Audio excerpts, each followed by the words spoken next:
Chevron story is an interesting one. In 1970, you had one individual, Sully Sullivan. You had a medical director who brought the concept of EAP to senior management. I knew who Sully was before I ever met him. You know, Sully is a kind of a name that you hear, and he's a guy that once you ever meet him, you know, you don't forget him. And when you hear people talk about his story and his involvement, and you know, like it's a wonderful story. I, matter of fact, had the opportunity to not only meet Sully, but also to meet the doctor that was involved. Sully was the person who really got the EAP off the ground, he and with the support and assistance of Dr. Richmond. And in talking with Sully about his experience, he had risen high enough in the company that he was able to really institute a very new idea. We met about 1967, and Doc had heard about my own alcoholism and my own recovery. I'd been sober about 8 years by then, and he was referring some walk-in alcoholics to me, and I had very little time, no money, no authority, so I don't know what my success rate was, but I didn't even see most of these people again. But we did have one winner I knew of. But he told me at that time, he said, Sully, in my career I've lost 4 doctors to alcoholism. And he said, I know this is a treatable disease, and of course that really hit me. I was the first one, Chevron, to talk about alcoholism as a disease. Well, the way we got support in the beginning was mainly through the winners that would go out and sell the program and say, boy, it's just wonderful, because, I mean, we didn't pressure anybody. We said, if someone came to me and said, I don't want to stop drinking, or I want to do this, I said, well, go back to work. And I'd call the supervisor right on the phone and say, put Charlie back to work and base his future with the company on job performance only, not his drinking. Well, yes, sir, okay. This thing started as an alcoholism program, but you see, when you open the door for referrals from and you tell the supervisor not to diagnose. So this is the big point that people miss. Once you get the supervisor to stop diagnosing and they send you work performance problems, you have to take what comes in the door. So you get everything. And that's what confounded this. In the second year of its operation, what Sully was able to do was expand the scope of EAP to be a broad brush program. He also recognized that his background, while he was able to work very effectively with chemically dependent people, his background didn't have the depth in clinical issues, and so he began hiring professional staff. Out of our meetings in the PG&E cafeteria came, and that format became the forerunner for the San Francisco chapter being formed. A lot of the early day programs came out of initiatives that labor were involved with and supported. It became increasingly evident that Almaca needed to evolve to reflect and represent and incorporate the people involved with the profession that really should be called EAPA, hence the name. And I just think as more and more initiatives began, and as more and more places had these types of programs, and more employers were adopting these types of programs, it became essential to reflect more accurately what was going on. The program actually began probably back in the mid-'70s when senior management recognized that many valuable employees actually had alcohol problems and needed to have some resource to help them. And so they unofficially created a referral network through one of the personnel departments actually for retirement programs. It was subsequently later on that one of the middle managers, very well respected and well liked in the company, also developed an alcohol problem.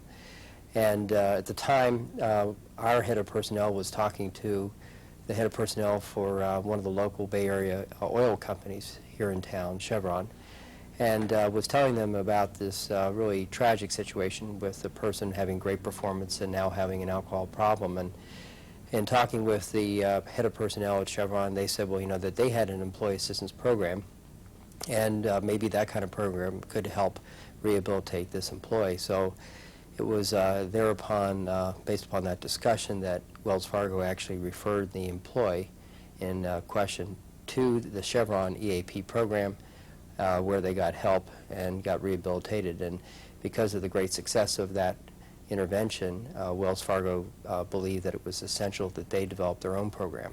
I came in from the public sector. I've been working in public health administration on the outside. And I was asked to come into the bank specifically to start the EAP program there.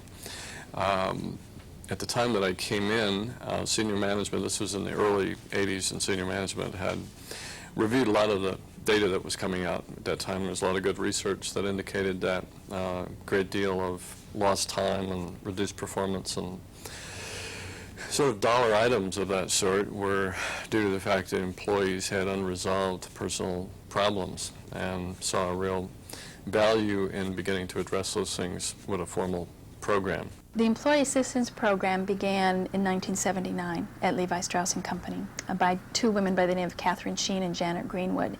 And at that time, I would say it was probably less of a business decision. It was more of this is the right thing to do for our people. It was really consistent with Levi Strauss' philosophy of being respectful and appreciative of employees, and also paying attention to the communities where we did business. So I would say that the origins of EAP really came from this is the right thing to do. And what evolved over time was really that not only is this the right thing to do for our people, but also as a business, it needed to be a good business decision. And that's where we saw the weaving of the EAP out into the business, and eventually the ownership and the paying of the EAP services. When the program started in '83, it started primarily, like a lot of EAPs, focusing on alcohol and drug problems, substance abuse problems. And within a couple of years, the program expanded to a broad brush program. Over the years, I would say over the last 10 or 12 years, the client base has changed from those people that we originally focused on with substance abuse problems to now anybody in the company who has any type of personal problem that is having an effect on their attendance or their performance at work is invited to use the Employee Assistance Program. When we were trying to decide how could we best help employees with personal difficulties, one of the things that we recognized was that there wasn't anyone in the organization that really took, if you will, charter for the psychological or emotional problems that come out of a variety of different scenarios in a workplace setting. So, for instance, one of the problems that typically occurs in any kind of financial institution, certainly any kind of company that handles money, is there's always a risk of people being held up or robbed. And back in 1980, we had the unfortunate situation of being asked to intervene and help around a pretty serious bank held up. After that, you know, being in the Bay Area, earthquakes could be always a risk factor, cause a lot of upset. We found that doing debriefings after earthquakes could be something that we might add value. I think that what we saw was that the business was seeing other ways that they could use us. And through this difficult experience of managing all these plant closures, we developed some pretty close, tight relationships. We'd been through a difficult experience together trying to execute this in a way that was ethical and respectful. And so we had some good relationships built. There were some strong partnerships, and that really laid the foundation for our coming back and talking about a more expanded role in EAP. We were the first company to have the unfortunate situation of having somebody with HIV disease and somebody who wanted to still remain employed as long as their health would permit. This was back in 1983. There was a lot of unknowns at that time about how this disease was spread, whether or not people would even be willing to work with somebody with that kind of disease. And it was very difficult, I think, for us all because there were no policies, there was no charted waters, if you will, So we were actually the first company in the country to make a determination as how best to proceed. And with the direction of our senior management support, I wrote a policy, worked with the health department, and developed an education program that became one of the model programs within the Bay Area. In the late 1980s and early 1990s, from the EAP perspective, what we saw, of course, was the advent of managed care. And EAP, we went to our benefits department and said, let's partner to look at this whole issue of managing behavioral health care costs and services for Levi Strauss employees. And so what we did was we decided together that we needed to look at the benefit plan, and that together that we needed to really be looking at vendors for outsourcing behavioral health care services, that our EAP providers no longer could really be providing that direct service, and that they really wanted, the EAP providers needed to move to more of a consultative role, but we needed to be in close relationship with the behavioral health care providers.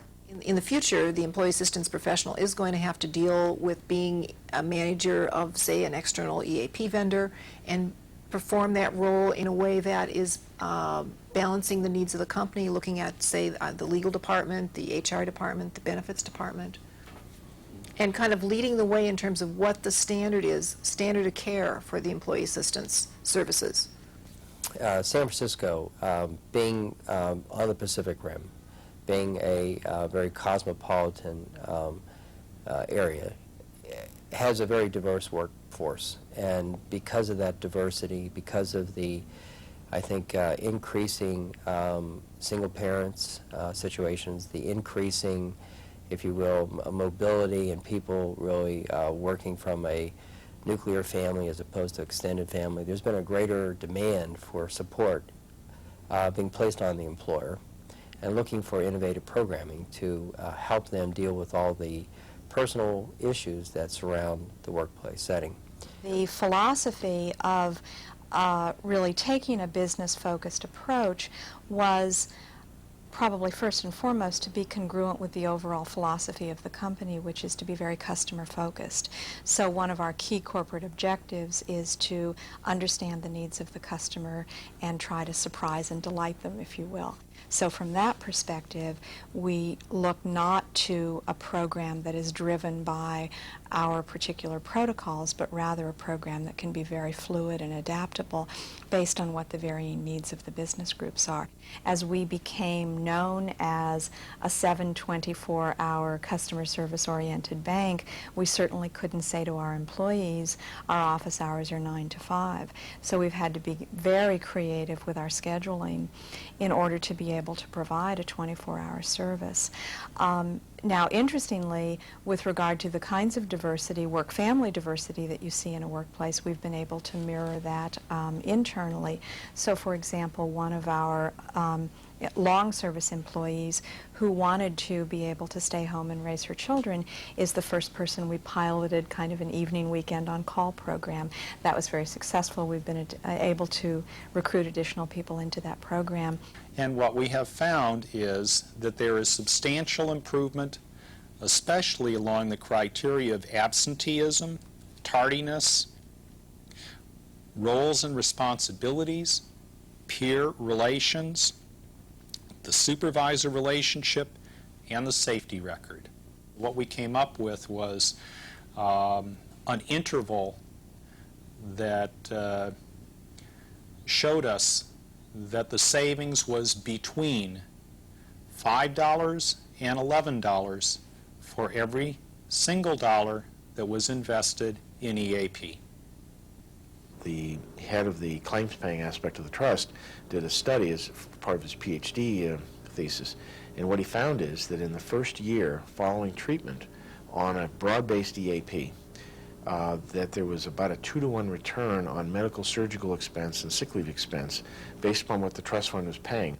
So we were very struck by this as being important research, and I think that type of information needs to be brought down to smaller employers where they can they can see the value, and in fact, I would argue that when you're dealing with a small employer and you're dealing with some critical person on the staff, a particular individual may be far more impactful on a group of 30 than it is of a group of 3,000.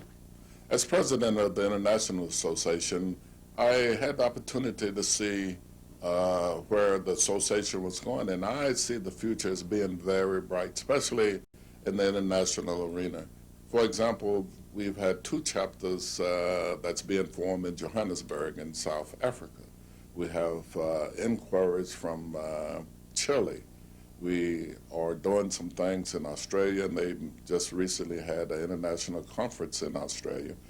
The Maoris from New Zealand have become attracted to this association in EAP. And how they gain this attraction is they watch the Native Americans develop a chapter. They develop an EAP that was designed for their casinos. Now they use it for the whole tribe, you know. So how could these visionaries foresee the day when it would be taken to these extremes and produced? When this thing started, I was in it about 2 months, and I realized this was going to be a huge success. I never once thought of failure. It was just, the need was so obvious. There were people hurting, and we knew what to do about it.